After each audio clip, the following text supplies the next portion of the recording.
আসসালামু আলাইকুম গাইজ, তোমরা যে যেখানে আছো আশা করি ভালো আছো। আলহামদুলিল্লাহ আমিও তোমাদের দোয়ায় ভালো আছি। প্রতিদিনের মতন আজকেও তোমাদের মাঝে রান্নার ভিডিও নিয়ে আসলাম। আজকে ডাল বোনা করব। কড়াই বসিয়ে পরিমাণ মতন পেঁয়াজ দিয়ে দিচ্ছি, রসুন কুচি দিয়ে দিচ্ছি, তেল দিয়ে দিয়েছি।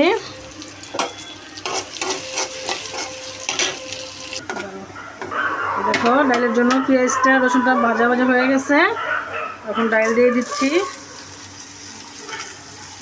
ডালটাকে সুন্দর করে ভেজে নিব। দেখো ডাইলে সবসময় হলুদটা কম দিবে। আমি 1 চামচের অর্ধেক হলুদ দিয়েছি, পরিমাণ মতো লবণ, আদা রসুনের পেস্ট, টমেটোর কাঁচামরিচ দিয়ে দিচ্ছি। দিয়ে এটাকে সুন্দর করে ভেজে নিব। ডালটা ভাজা হয়ে গেছে। এখন পরিমাণ মতন পানি দিয়ে দিচ্ছি। ডালটা যাতে ভুনা করব, পানিটা কম দিলে চলবে।